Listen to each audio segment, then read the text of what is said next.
আসসালামু আলাইকুম প্রিয় দর্শক, অন্য মঞ্চ চ্যানেলে আপনাদের সকলকে স্বাগত জানাচ্ছি। ব্যারিস্টার সাইদুল হক সুমন, এ বাংলাদেশে খুব কম মানুষই আছে যারা এই লোকটাকে অপছন্দ করে। কারণ হলো, মানুষের মনের মধ্যে স্বপ্ন যে টাইপের এমপি, অতটা না হলেও এর কাছাকাছি একজন এমপি কেমন হতে পারে, কতটা ব্যতিক্রম হতে পারে, যে স্বল্প কয়েকদিনের এমপি তিনি হয়েছিলেন, তিনি সেটা প্রমাণ করেছিলেন। এবং তার আসনে আওয়ামী লীগের মনোনয়ন সে পায়নি। স্বতন্ত্র হিসেবে আওয়ামী লীগের দীর্ঘ সময়ের প্রভাবশালী এবং বলতে পারেন যে এক সময়ের ওই এলাকায় প্রতিদ্বন্দ্বীকে হারিয়ে সাইদুল হক সুমন তিনি এমপি হয়ে গিয়েছিলেন। এবং এমপি হওয়ার আগে তার যে পরিচয় তৈরি হয়েছিল, তিনি সামাজিক বিভিন্ন ইস্যুতে সোশ্যাল মিডিয়ায় কথা বলতে বলতে সেই সামাজিক ইস্যুগুলোতেই তিনি এমপি হওয়ার সাথে সমন্বয় করে ফেলছিলেন। ফলে সাইদুল হক সুমনকে যখন গ্রেফতার করা হয়, তখন সবাই ধরেই নিয়েছে যে ডক্টর ইউনূস সরকার এমন এক প্রতিহিংসার খেলা খেলছে, এখানে শুধু আওয়ামী লীগের সাথে সরাসরি সম্পৃক্ততা না, আওয়ামী লীগের গন্ধ আছে এরকম মানুষজনকেও দীর্ঘদিন জেলে থাকতে হবে। বিএনপি সরকার ক্ষমতায় এসে 2 মাস পেরিয়ে গেছে, সাইদুল হক সুমনরা এখনো কারাগারের 4 দেয়ালে বন্দী আছেন। তাকে মুক্ত করার, জামিনে আনার চেষ্টা বন্ধ হয়ে আছে তা না, চেষ্টা অব্যাহত আছে। তিনি জেল থেকে আইনজীবীদের ইলেকশন করার ইচ্ছা পোষণ করেছিলেন একবার, এরকম জানা গেছে। এবার একটা নতুন খবর, বাংলাদেশে হরিলুট যে কত প্রকার হতে পারে এবং ডক্টর ইউনূস ক্ষমতায় এসে হরিলুটের যে নতুন মাত্রা দেখিয়েছে, তার একটা উজ্জ্বলতম দৃষ্টান্ত হচ্ছে সাইদুল হক সুমনের এলাকায় যা হয়েছে। কি অদ্ভুত রকম কাণ্ড দেখেন। সে সময়ের এমপি, তার নামে একটা বরাদ্দ গেল 50 লাখ টাকার, সেই বরাদ্দটা খরচও হলো, কিন্তু এমপির আর এখানে কোনো হাত নাই। এমপি যেহেতু এমপি না, জেলে চলে গেছে, কিন্তু এটাকে নিয়ে 7-5-9-6 হয়ে গেল। সেরকম একটা খবর আমাদের সামনে আছে। খবরটা এরকম যে জেল থেকে সুমনের তোপ, তার নামে বরাদ্দ দেওয়া 50 লাখ টাকা কোথায়? কারাগার থেকে রিট করার প্রস্তুতি। হবিগঞ্জের মাধবপুরে সাবেক এমপি ব্যারিস্টার সাইদুল হক সুমনের নামে বরাদ্দকৃত প্রায় 50 লাখ টাকার উন্নয়ন প্রকল্পে অনিয়ম ও অর্থ আত্মসাতের অভিযোগ নতুন করে আলোচনার ঝড় তুলেছে। বর্তমানে কারাবন্দী সুমন জেল থেকে তার ঘনিষ্ঠদের মাধ্যমে এই অর্থের হিসাব জানতে চেয়েছেন এবং হাইকোর্টে রিট দায়েরের জন্য অনুরোধ করেছেন। পাশাপাশি বর্তমান সংসদ সদস্যকেও বিষয়টি খতিয়ে দেখতে বলেছেন। অভিযোগ উঠেছে, ব্যারিস্টার সুমন এলাকা ছাড়ার পর তৎকালীন ইউনো এ.কে.এম. ফয়সাল ও কিছু অসাধু ঠিকাদার ভুয়া প্রকল্প দেখিয়ে ওই টাকা, মানে ওই 50 লাখ টাকা তুলে নিয়েছে। 2024 সালে স্থানীয় পত্রিকার সম্পাদক আনিসুর রহমান রতন এই বিষয়ে তৎকালীন হবিগঞ্জের জেলা প্রশাসনের কাছে লিখিত অভিযোগ করেন। অভিযোগে বলা হয়, এলজিইডির মাধ্যমে চা শ্রমিকদের জন্য রেইনকোট, সেলাই মেশিন সহ বিভিন্ন উপকরণ সরবরাহ এবং রাস্তা ও কালভার্ট নির্মাণে বরাদ্দকৃত অর্থ যথাযথ প্রক্রিয়া ছাড়াই উত্তোলন করা হয়েছে। অভিযোগপত্রে আরো উল্লেখ করা হয় যে প্রকল্পের গুরুত্বপূর্ণ কাগজপত্র গায়েব করা হয়েছে এবং টাকা নিয়ম অনুযায়ী মন্ত্রণালয়ের ফেরত না দিয়ে তুলে নেওয়া হয়েছে। এই ঘটনায় তৎকালীন ইউনো এবং কিছু নামমাত্র ঠিকাদারের জড়িত থাকার অভিযোগ পাওয়া গেছে। তবে অভিযুক্ত ঠিকাদারের পরিচয় এখনো জানা যায়নি, তাদের বিরুদ্ধে কোনো ব্যবস্থা নেওয়া হয়নি। অভিযোগকারী বলেছেন, এলজিইডি দপ্তরে বারবার তথ্য চেয়েও সন্তোষজনক জবাব মেলেনি। স্থানীয় সংসদ ইঞ্জিনিয়ার এস সাজন জেলা প্রশাসকের কাছে এই অভিযোগের তদন্ত চেয়েছেন। তিনি ক্ষোভ প্রকাশ করে বলেন, ব্যারিস্টার চলে যাওয়ার পরও কারা তার সরকারি টাকা তুলল, তাদের জেলে দেওয়া উচিত। উচ্চ পর্যায়ে এর তদন্ত হওয়া দরকার।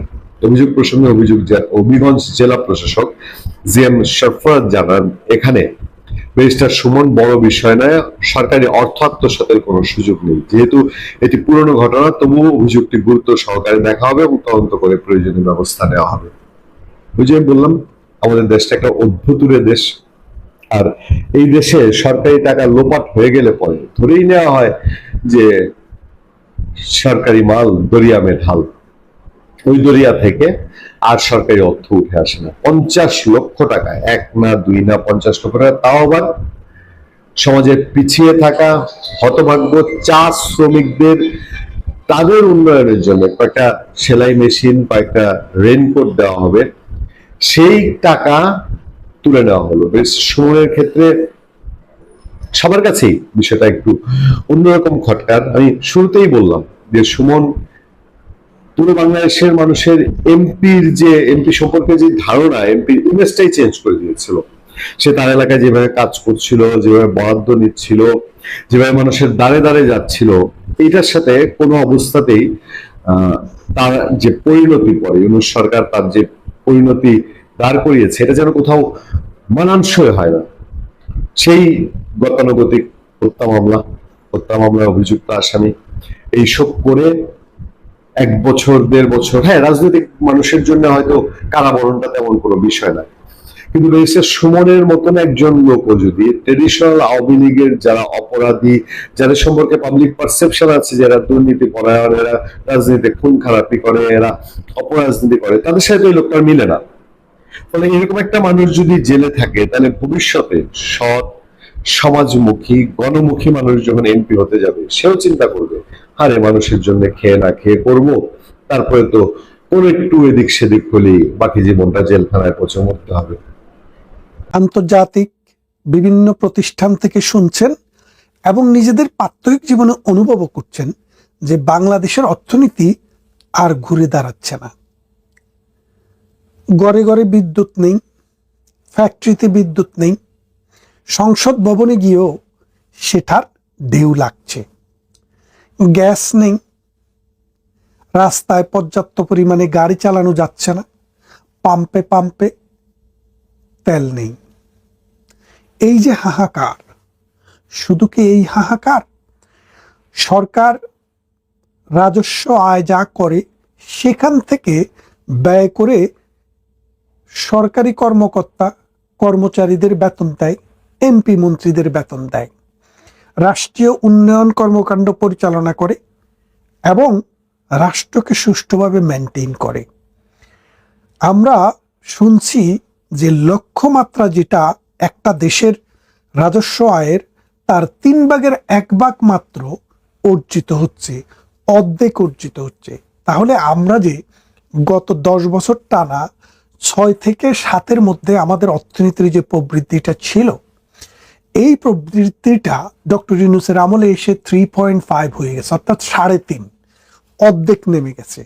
এখন একটি নির্বাচিত সরকার ক্ষমতায়, যদিও নির্বাচনটি নিয়ে অনেক প্রশ্নবোধক চিহ্ন আছে, এটা মেটিকুলাস ডিজাইনের নির্বাচন, সেদিকে গেলাম না, সেটা ভিন্ন একটা আলোচনা। কিন্তু আপাত দৃষ্টিতে একটি নির্বাচন হয়েছে, সেই নির্বাচনের মাধ্যমে ভূমিধস বিজয়ের মাধ্যমে একটি দল ক্ষমতায় এসছে। অবশ্য ভূমিধস বলবো কি করে, যাদের সাথে এই নির্বাচনে প্রতিদ্বন্দ্বিতা হওয়ার কথা ছিল বাংলাদেশ আওয়ামী লীগ, তারা নির্বাচনেই ছিল না। কারণ যারা নির্বাচন করছেন তারা জানতেন আওয়ামী লীগ থাকলে তাদের পক্ষে জিতাটা সম্ভব নাও হতে পারে। তাই ডক্টর ইউনূসকে ব্যবহার করে তারা আওয়ামী লীগকে ব্যান করে রেখেছেন। আওয়ামী লীগকে ব্যান করার জন্য এই ডক্টর ইউনূসের পালা কুত্তাদেরকে ব্যবহার করেছে। এই পালা কুত্তারা গিয়ে ডক্টর ইউনূসের কাছে দাবি দিয়েছে, আর সেই দাবিতে ডক্টর ইউনূস সায় দিয়েছে। পিছনের শক্তি ছিল বিএনপি। কিভাবে বুঝবেন এইভাবে যে ডক্টর ইউনূসের যে সময়ে বাংলাদেশে পার্লামেন্ট ছিল না, নিয়ম হচ্ছে যদি কোনো দেশে কোনো একটা বিশেষ সময়ে পার্লামেন্ট না থাকে, অথবা পার্লামেন্ট থাকলেও পার্লামেন্ট অধিবেশনে নাই, সেই রকম সময়ে জরুরি কোনো প্রয়োজনে, রাষ্ট্রের প্রয়োজনে কোনো আইন করতে হয়, তখন অর্ডিন্যান্স জারি করা হয় প্রেসিডেন্টকে দিয়ে। আর প্রেসিডেন্টের এই অর্ডিন্যান্সটা কার্যকর থাকে সংসদ যখন কার্যকর হয়, অর্থাৎ সংসদ যখন আবার সেশনে ফিরে বা সংসদ যখন কাজ শুরু করে, সেই কাজ শুরু করার মধ্যে 60 দিন পর্যন্ত থাকে, 60 কার্য দিবস। এই 60 কার্য দিবসের মধ্যে প্রেসিডেন্টের অর্ডিন্যান্সটিকে যদি রাষ্ট্র পার্লামেন্টের মাধ্যমে আইনে পরিণত না করে, তাহলে সেটি বাতিল হয়ে যায়। তাহলে ডক্টর ইউনূস যে আইন করেছিল, অর্থাৎ বাংলাদেশ ছাত্রলীগকে ব্যান করে এবং বাংলাদেশ আওয়ামী লীগের কার্যক্রম নিষিদ্ধ করে যে অর্ডিন্যান্সটি করেছিল, সেই অর্ডিন্যান্সটি তারেক জিয়ার পার্লামেন্টের প্রথম দিন হইতে 60 দিনের মধ্যে যদি তিনি পাশ না করাতেন, তাহলে সেটি অটোমেটিক বাতিল হয়ে যেত এবং আওয়ামী লীগ আর নিষিদ্ধ সংগঠনের তকমা পেত না, অর্থাৎ নিষিদ্ধ কার্যক্রম নিষিদ্ধতার তকমাটা পেত না। তারেক জিয়া এসে কি করলেন, সেটাকে ওই 60 দিন যাওয়ার আগেই পাশ করিয়ে দিলেন। তার মানে সেটি আইনে পরিণত হলো। তাহলে এখন বোঝেন যে তারেক জিয়া এখন তার পার্লামেন্টের 200 আসনের উপরে 213 থেকে 14টি আসন আছে। সেই জায়গায় তিনি তাদেরকে যদি তিনি পাশ না করাতেন তাহলে কিন্তু এটা আইন হতো না। তিনি পাশ করিয়ে দিয়েছেন, তার মানে হচ্ছে এটা যখন করা হয় তখনও তার সমর্থন ছিল। সেই জন্য বলছি তারেক জিয়া অথবা জামাতে ইসলামী তারা জেনেছেন, বুঝতে পেরেছেন যে আওয়ামী লীগের মতো গণভিত্তিক মানুষের ভালোবাসার এবং সাংগঠনিক কাঠামোতে শক্তিশালী একটা দল যদি রাস্তায়, ক্ষমতায় এবং নির্বাচনে থাকে তাহলে তাদের পক্ষে ক্ষমতার মসনদে বসা সম্ভব না। সেই জন্যই এই ঘটনাটি তারা করেছে। এখন ক্ষমতায় বসার পর কোনোভাবেই তিনি রাজস্ব আদায় বৃদ্ধি করতে পারছেন না, ব্যাংকে টাকার প্রবাহ আনতে পারছেন না, অর্থনীতিকে সচল করতে পারছেন না। প্রতিদিনে অর্থনীতি আস্তে আস্তে নিচের দিকে নেমে যাচ্ছে এবং মানুষের যে কর্মসংস্থান, সেই কর্মসংস্থানেরও ব্যবস্থা হচ্ছে না। কেন কর্মসংস্থানের ব্যবস্থা হচ্ছে না? এক কথায় যদি বলি, কর্মসংস্থান এবং অর্থনৈতিক উন্নয়ন এবং প্রবৃদ্ধি বৃদ্ধি করতে হলে আওয়ামী লীগকে লাগবে। আওয়ামী লীগ যদি মাঠে সক্রিয় না হয়, আওয়ামী লীগের মানুষ যদি স্বাচ্ছন্দ্যে না থাকে, আওয়ামী লীগের মানুষ যদি বিনিয়োগ না করে এবং অর্থনৈতিক গতিধারায় তারা যদি ফিরে না আসে, তাহলে বাংলাদেশে অর্থনীতি তারেক জিয়ার পক্ষে, ডক্টর ইউনূসের পক্ষে অথবা জামাতের পক্ষে কোনোভাবেই সুষ্ঠু এবং সচল করা সম্ভব না। কেন সম্ভব না? দেখেন, এই পৃথিবীতে সব মানুষ কিন্তু উদ্যোক্তা না, এন্টারপ্রেনর না। এই পৃথিবীর সব মানুষ কিন্তু টাকাওয়ালা না। একটা সমাজে একটা এলিট শ্রেণী থাকে এবং একটা উদ্যোক্তা শ্রেণী থাকে। এই শ্রেণী উন্নয়নের চাবিকাঠি। কিভাবে চাবিকাঠি? তারা বিনিয়োগ করে, সেই বিনিয়োগে 10টা কাজ সৃষ্টি হয়, 10 জন মানুষ কাজ করে, 10টা ফ্যামিলির জীবন পরিবর্তন হয়। এবং মেল, কারখানা, ইন্ডাস্ট্রি এবং শ্রমিক তাদের সাথে একটা গুরুত্বপূর্ণ সম্পর্ক বজায় রাখে। ডক্টর ইউনূসের সরকার ক্ষমতা আসার পর যারা এমপি ছিল, আওয়ামী লীগের মন্ত্রী ছিল, অথবা এর আগের পর্যায়ে মন্ত্রী এমপি ছিল, আওয়ামী লীগের নেতা ছিল, বিভিন্ন জায়গার প্রতিষ্ঠিত মানুষ ছিল, ইন্ডাস্ট্রিয়ালিস্ট ছিল, তাদেরকে কাউকে হত্যা করা হয়েছে, কাউকে শত শত মামলা দিয়ে দেশ থেকে তাড়িয়ে দেওয়া হয়েছে, কাউকে জেলখানার অন্ধ প্রকোষ্ঠে রাখা হয়েছে। এর ফলে এই পরিবারগুলা, এই এলিট শ্রেণী, এই শাসক শ্রেণী, এই অর্থনৈতিকভাবে যারা কেপাবল, সেই শ্রেণীটা এখন নিজের জীবন নিয়েই মামলার পিছনে দৌড়াতে দৌড়াতে শেষ হয়ে যাচ্ছে। তাহলে তারা কি করে ইনভেস্ট করবে? তারা কি করে তার কারখানার 10 জনের জায়গায় 15 জন শ্রমিক নিয়োগ করবে? তারা কি করে নতুন নতুন প্রজেক্ট করবে? তারা তো এখন মামলা নিয়ে দৌড়াতে দৌড়াতেই তাদের জীবন শেষ।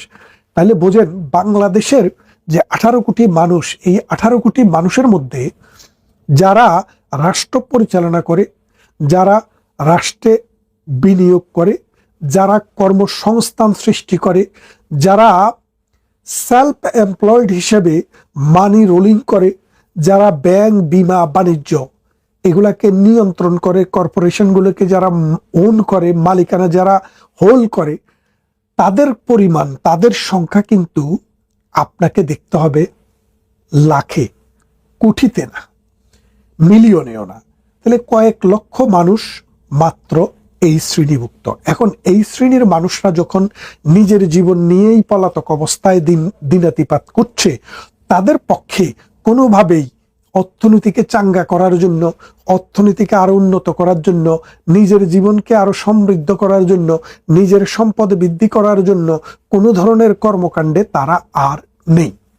এর ফলে কি হলো যে অর্থনীতিতে একটা স্থবির অবস্থা বিরাজ করছে। এখন নতুন কুতুব যারা এসছে, এই বিএনপি জামাতের হাত ধরে যেই কুতুবেরা এখন এসছে, এই কুতুবেরা অর্থনীতিতে সমৃদ্ধশালী হতে এবং ক্ষমতার চাকায় এসে টাকা জেনারেট করতে, কর্মসংস্থান সৃষ্টি করতে অনেক সময় লাগবে। কারণ বাংলাদেশে যদি আপনি পরিসংখ্যান দেখেন, সরকারি চাকরিজীবী মানুষের সংখ্যা হচ্ছে মাত্র 10 থেকে 15%, আর বাকি 85% মানুষ ব্যক্তি উদ্যোগ, ব্যক্তি মালিকানা, বেসরকারি এনজিও ওই রকম প্রতিষ্ঠানের মাধ্যমে তাদের জীবিকা এবং কর্মসংস্থানকে চালায় এবং ব্যবসার মাধ্যমে চালায়। এখন ওই শ্রেণীটা পৃথিবীর সব দেশেই, যেমন মনে করেন যে lotus Kamal, lotus group of industries, তার ওখানে হাজার হাজার মানুষ কাজ করত। এখন এই হাজার হাজার মানুষের মধ্যে অসংখ্য মানুষের চাকরি চলে গেছে, কারণ তার অনেকগুলা প্রজেক্ট বন্ধ হয়ে গেছে। দেখেন আপনি নূর আলীর অনেকগুলা প্রজেক্ট বন্ধ হয়ে গেছে। আপনি দেখেন যে আমাদের Beximco group of industries limited, Shinepukur holdings limited, S Alam group limited, তারপরে আখতারুজ্জামান বাবুর গ্রুপ লিমিটেড, এই যে গ্রুপ লিমিটেড বলছি, এদের অনেকেই পলাতক, এদের অনেকের অসংখ্য সম্পদ জব্দ করা হয়েছে, এদের অনেকেরই শিল্প প্রতিষ্ঠান বন্ধ। Gazi group of industries limited, আপনি জানেন গাজী বাংলাদেশে এই যে ট্যাঙ্ক, পানির ট্যাঙ্ক প্লাস্টিকের একটা বিপ্লব ঘটিয়েছিল, তার কারখানাটিকে কিভাবে পোড়ানো হয়েছে আপনারা দেখেছেন। তো আমি যাদের নাম বলছি, এটা তো কয়েকজনের নাম মাত্র বলছি। এইরকম শত শত হাজার হাজার মানুষ, কেউ মামলায়, কেউ হামলায়, কেউ সন্ত্রাসে, কেউ মবে আক্রান্ত হয়ে ব্যবসা বাণিজ্য অর্থনৈতিক কর্মকাণ্ড থেকে নিজেকে গুটিয়ে রেখেছে। এর ফলে কি হচ্ছে, প্রতিদিন কিন্তু যার বয়স গতকাল 18 থেকে একদিন কম ছিল, আজকে তার বয়স 18 হচ্ছে। এরকম প্রতিদিন কর্মক্ষেত্রে অর্থাৎ আমাদের শ্রমবাজারে নতুন নতুন শ্রমিক যুক্ত হচ্ছে। এই নতুন শ্রমিক যুক্ত হওয়ার সাথে সাথে যদি কর্মসংস্থান সৃষ্টি না হয়, তাহলে এই শ্রমিক বেকারের সংখ্যা প্রতিদিন বাড়াচ্ছে। আর একজন বেকারের সংখ্যা বাড়ানো সমাজে হাহাকার বাড়াচ্ছে, অস্থিরতা বাড়াচ্ছে। কারণ মানুষ যখন বেকার থাকে, মানুষের হাতে যখন টাকা থাকে না, কর্ম থাকে না, মানুষ নানাবিধ অন্যায় কাজে জড়িত হতে পারে এবং জড়িত হওয়ার সম্ভাবনা থাকে। তরুণরা বিপদগামী হয়, তারা জঙ্গি হয়, তারা রাষ্ট্রবিরোধী হয়, তারা চুরি করতে পারে, ডাকাতি করতে পারে। তারা, সোজা কথা হচ্ছে, অলস মস্তিষ্ক শয়তানের কারখানা। এই কারখানা থেকে তাদেরকে বাঁচানোর পথ, তাদের হাতে কাজ তুলে দেওয়া, কর্মসংস্থান সৃষ্টি করা, অর্থনৈতিক যে কর্মকাণ্ড সেটাতে তাদেরকে নিয়ে আসা। আজকের দিনে আমরা কি দেখছি, এই সরকার এখনো বিনা বিচারে প্রধান বিচারপতি, প্রধান নির্বাচন কমিশন সহ অসংখ্য মানুষকে জেলের প্রকোষ্ঠে বেঁধে রেখেছে।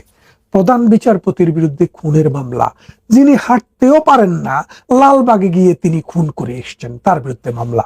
সেই মামলাটিতেও তাকে জামিন দেওয়া হয় না। এই যে মনে করেন, একটা দেশে যখন প্রধান বিচারপতি যখন জেলে থাকে, তখন বুঝবেন পুরা বিচার ব্যবস্থাই এখন জেলে আছে। এই জেলে থাকা বিচার ব্যবস্থার পক্ষে আপনাকে, আমাকে, আমাদেরকে, রাষ্ট্রকে কোনো ধরনের ন্যায় বিচার দেওয়া সম্ভব না। আপনি কি কখনো শুনেছেন পৃথিবীর কোনো দেশে একজন চিফ জাস্টিসকে নিয়ে ম্যাজিস্ট্রেটের সামনে দাঁড় করাচ্ছে, ওই ম্যাজিস্ট্রেট বসে থাকছে আর চিফ জাস্টিস হাতে হ্যান্ডকাপ নিয়ে দাঁড়িয়ে আছে? এই যে লজ্জা, এই যে অপমান, এই যে রাষ্ট্র ব্যবস্থা, হাজার হাজার বছর ধরে তৈরি হওয়া রাষ্ট্র ব্যবস্থার প্রতি অবজ্ঞা, এটা রাষ্ট্রকে, সমাজকে, অর্থনীতিকে পঙ্গু করে দিচ্ছে। এখন যদি এই মানুষের বিরুদ্ধে যে মিথ্যা মামলা, অন্যায় মামলা, এখান থেকে তাদেরকে বেরিয়ে অর্থনৈতিক কর্মকাণ্ডে এবং রাষ্ট্র গঠনে যদি সুযোগ দেওয়া না হয়, তাহলে প্রতিদিন রাষ্ট্র অধপাতে যাবে, অর্থনীতি ভঙ্গুর হবে এবং একটা সময়ে বিদ্রোহ হতে হতে রাষ্ট্র ভেঙে পড়বে এবং রাষ্ট্রের অর্থনীতি দেউলিয়া হয়ে যাবে। আমরা জানি না সরকারের কানে আমাদের এই সব কথা পৌঁছবে কিনা। যদি পৌঁছে, আমাদের অনুরোধ থাকবে, এই রাষ্ট্রটি 30 লক্ষ মানুষের রক্ত, 2.5 লক্ষ নারীর ইজ্জত এবং কোটি কোটি মানুষের শ্রম এবং সাধনায় স্বাধীন হয়েছে। সেই স্বাধীন রাষ্ট্রটি গত 54 বছরে হাঁটি হাঁটি পা পা করে দক্ষিণ পূর্ব এশিয়াতে একটি শক্তিশালী দেশে পরিণত হয়েছিল। সেই দেশটিকে রক্ষা করুন, ধ্বংস নয়। একজন পররাষ্ট্রমন্ত্রীর প্রধান বিবেচ্য বিষয় কি কূটনীতি, নাকি আরো ভিন্ন কোনো লক্ষ্যের দিকে একটু একটু করে এগিয়ে যাচ্ছেন বাংলাদেশের পররাষ্ট্রমন্ত্রী ডক্টর খলিলুর রহমান? আজকে মূলত এই বিষয়টি নিয়ে আলাপ করব। একটি সুসংবাদ দিতে চাই। আজকে বাংলাদেশের বিদ্যুৎ উৎপাদনের ইতিহাসের একটি অন্যতম উজ্জ্বল দিন। আজকে রূপপুর পারমাণবিক বিদ্যুৎ কেন্দ্রে প্রথম জ্বালানি লোডিং শুরু হবে। এর মধ্য দিয়ে বাংলাদেশ আনুষ্ঠানিকভাবে পারমাণবিক বিদ্যুৎ উৎপাদনের নতুন অধ্যায়ে প্রবেশ করলো এবং সবকিছু ঠিকঠাক থাকলে আশা করা যায় যে আগামী আগস্ট মাস থেকে বাংলাদেশের এই রূপপুরের পারমাণবিক বিদ্যুৎ কেন্দ্র থেকে উৎপাদিত বিদ্যুৎ জাতীয় গ্রিডে যুক্ত হবে। একটা সময় ছিল যখন এই পারমাণবিক বিদ্যুৎ কেন্দ্র স্থাপন নিয়ে আমাদের যেই তেজ গ্যাস কিসব আছে না, আনু মোহাম্মদ গ্রুপ, দেশ বিরোধী গ্রুপ, তারা তো বিরোধিতা করেছিলই। এমনকি বিএনপিও এই প্ল্যান্টের বিরোধিতা করেছিল। আমার মনে পড়ে যে ডক্টর মঈন খান, তিনি এই পারমাণবিক বিদ্যুৎ প্রকল্পটিকে একটি ভয়ঙ্কর প্রকল্প বলেছিলেন। কিন্তু নিয়তির এমনই খেলা যে আজকে বাংলাদেশ যখন প্রায় অর্ধেক সময় লোডশেডিং এর অন্ধকারে নিমজ্জিত থাকে, তখন অনেকটা উদ্ধার হিসেবে আসছেন শেখ হাসিনার প্রতিষ্ঠিত এই পারমাণবিক বিদ্যুৎ কেন্দ্রটি। এবং আজকের এই ঐতিহাসিক দিনে আমি আমাদের একাধিকবারের নির্বাচিত প্রধানমন্ত্রী বঙ্গবন্ধু কন্যা শেখ হাসিনাকে ধন্যবাদ জানাচ্ছি, তার প্রতি কৃতজ্ঞতা। যে কথা দিয়ে শুরু করেছিলাম, ডক্টর খলিলুর রহমান, যার আরেক নাম রজার খলিল, যিনি 2001 সালে সেই সময়ের তত্ত্বাবধায়ক সরকার বিচারপতি লতিফুর রহমানের নেতৃত্বাধীন সরকারে প্রধান উপদেষ্টা লতিফুর রহমানের কর্মকর্তা ছিলেন এই মিস্টার খলিলুর রহমান। সেখানে একটি ব্যক্তিগত ঝামেলায় জড়িয়ে তিনি বাংলাদেশ ত্যাগ করেন এবং পরবর্তীতে জাতিসংঘের বিভিন্ন সংস্থায় তিনি কাজ করেন। এই কাজ করার মধ্য দিয়ে এক সময় তিনি আমেরিকার ডিপ স্টেটের সাথে ঘনিষ্ঠ হন এবং বাংলাদেশে যে 2024 সালের জুলাই আগস্টের যে জঙ্গি অভ্যুত্থান, যার পোশাকি নাম রেজিম চেঞ্জ, সেই রেজিম চেঞ্জের ডিপ স্টেটের পক্ষ থেকে ডক্টর খলিল ডোনাল্ড লুর সাথে মিলে গুরুত্বপূর্ণ ভূমিকা